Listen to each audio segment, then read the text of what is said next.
Where you from, nigga? Straight from the motherfucking land of the heartless. 5 true thugs from the double Glock, and you fuck. Ready to pop to the dawn, eternally a song. Yeah. Welcome to part 3, where we discuss track 3, Eternal, from the album E.1999 Eternal.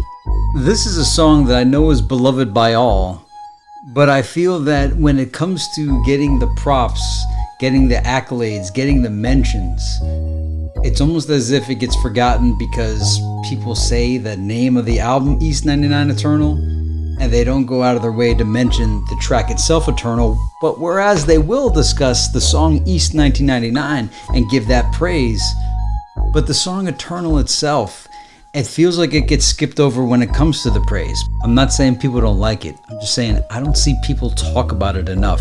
They might mention the 5 True Thugs from the Double Glock, but I rarely see deep dives into Eternal. The most I've seen was people inquiring, is Crazy Bone talking about the police when he says the holies? Is it like his nickname for them? And maybe the song itself gets overshadowed by the conversation about Eternal Champions, the instrumental.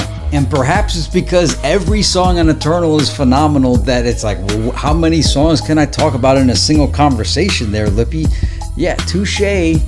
I'm just saying, Eternal is a top 5 song on the album, and it just doesn't get the conversations around it the way Busy's verse on the introduction gets, or everybody mentioning Mo Murda. Would I be Captain Obvious by saying the song Eternal is the most eternal song on E.1999 Eternal? I could hear the argument for E.1999 being that Flesh is on it and Flesh is not on the song Eternal, but I don't know. Sometimes when I pop that Eternal CD in, I almost wish Eternal was the first song and then the introduction and then E.1999, because I want to start it on Eternal. Where you from, nigga? Straight from the motherfucking land of the heartless. The way I've always experienced Eternal is the first 6 songs of the album, the introduction, E.1999, Eternal, Crept and We Came, Down 71, and Mr. Bill Collector represent Act 1 of the storyline. I always felt like Bud Smokers Only was an interlude, like an intermission where you go get your drink or use the restroom. And then the storyline picks back up with CROSSROADS, Me Killa, Land of the Heartless, No Shorts, No Losses. And then that completes Act 2. First of the Month didn't really feel like it was part of Eternal to me. And again, if that's blasphemous to you, that's fine. You could enjoy the album how you want, provided my perspective. It's not that I didn't like First of the Month, it just felt like that was made like outside of the universe of Eternal. As a single to represent the album, it didn't feel like it was in the same, it feels light and bright. First of the Month is light and bright, and it's not dark. And that's not a bad thing. It just has a different vibe than the rest of the album. So then Act 3, I don't believe begins with Buddha Lovers, because that also feels like an interlude to me. But Act 3 for me begins with Die Die Die, Mr. Ouija 2, Mo Murda, and then concludes with Shots to the Double Glock. And you could throw the CROSSROADS in there somewhere, the remix. Although that one also has like a happy charm to it in the same sense of First of the Month. Even though the subject matter may not be happy, it has a bright vibe to it. So it's a 3-act play to me, with interludes of Bud Smokers Only, Buddha Lovers, and First of the Month being kind of out of place, as well as the CROSSROADS remix, if you have that version. This is just how I experience the album. I don't have to experience the album the way you do. I'm just providing my context, and I'd like to hear how you interpret the album, sequentially or not sequentially. And let me make sure it's known, Bud Smokers Only, Buddha Lovers, and First of the Month are all 3 cherished songs by me. I'm not saying I don't like them, I'm just saying they feel in a different universe than the rest of the storyline to the album. They're still eternal. They're part of the album. I don't feel like they don't belong on the album. I feel like they're placed strategically to indicate, okay, this is where the act ends and this is where the next act begins. They're literally weed intermissions, and First of the Month kind of feels like a weed song, even though it's like a welfare check song. Alright, so now I got off topic talking about the album Eternal instead of the song Eternal right after I said that people don't talk about the song Eternal enough. So now let's get into the statistics and the facts about the song Eternal that were compiled by RC Thugsta. Produced by DJ Unique, Tony C, and Kenny McLeod. There is a 0 and a 1 next to the song title in the album leaflet. The 0 is for Tony C, with any song that has a 1 next to it indicating co-production from Kenny McLeod. Recorded at Trax Recording Studio in Hollywood, California. Mixed at Studio Cat Productions by Aaron Connor with additional engineering from Eric Norquist. Differences in any of the versions. The fucking clean vinyl has reversed cuss words, and the instrumental after Wish's verse is different from the retail version of the album. The fucking clean CD, same as CD.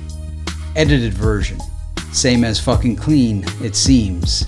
Official remixes, I'm not aware of any. Samples. The sample of the song is Sega Genesis's 1993 Eternal Champions character bio screen theme music.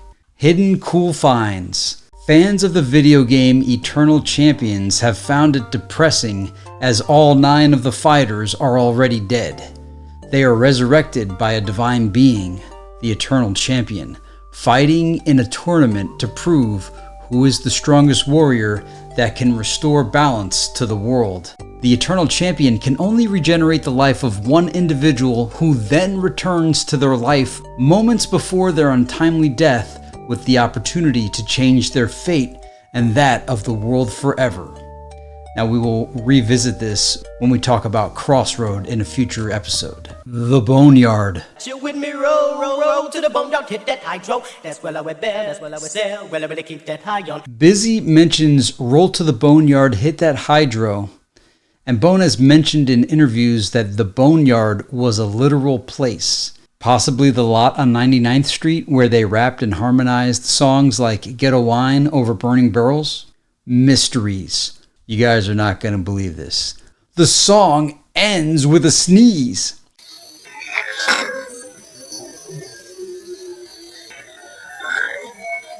The song ends with a sneeze.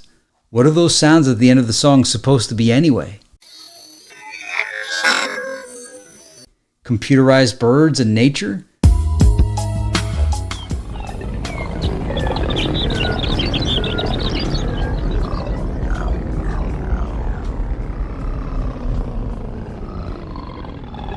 Looking for a hidden message, RC used AI to split stems from this section and then used an audio program to reverse and slow down parts of it.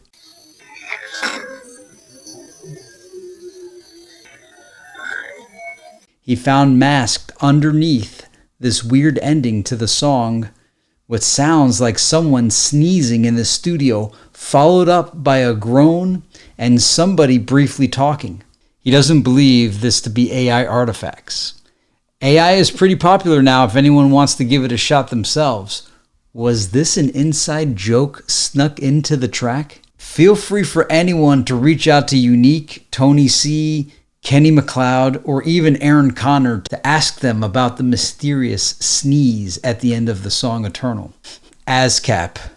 Alternate title, Eternal Fight.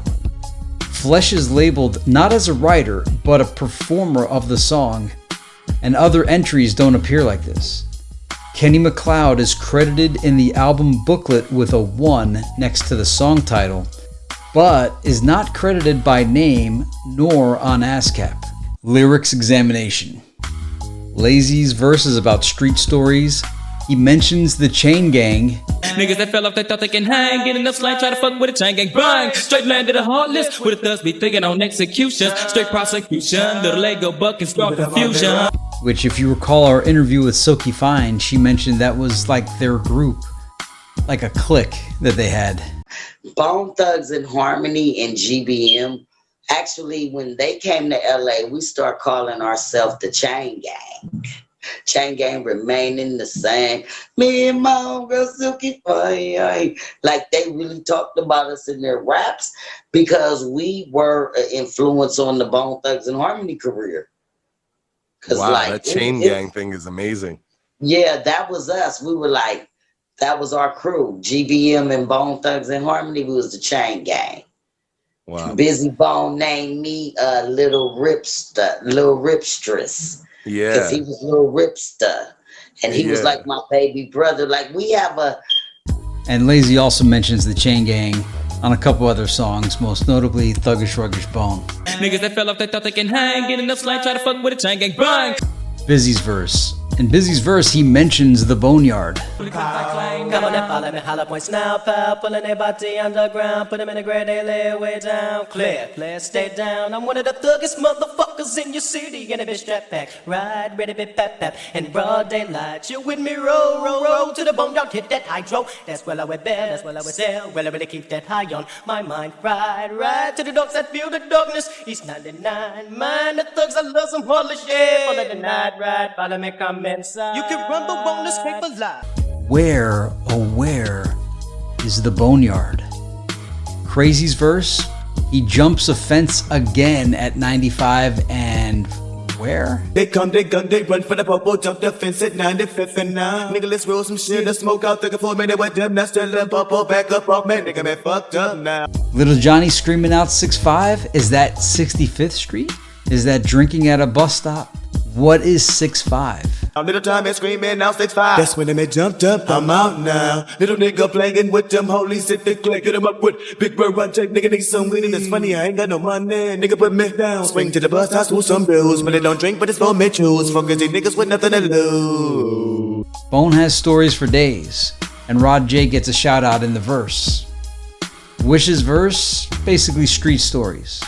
But, and I don't know if anybody said this before I did, there was a question of the week Cecil and I did where we asked if there were any bad songs on Eternal. And I said, nah, it's a flawless album.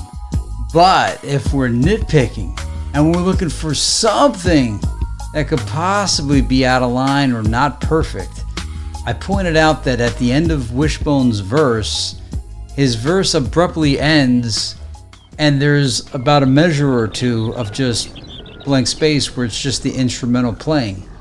However, the flaw may be the feature, because there's a part of me that enjoys hearing the verse abruptly end and then just hearing that instrumental play for a measure or two where you just sit there and you're like, yeah, man, that belongs there. Wishbone wanted that there. To the nigga that just nobody fucking with Bone.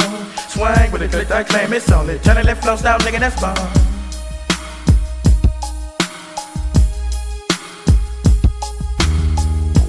Keeping them on their run with him in shotgun. Did AI reveal anything? Yes, the sneeze.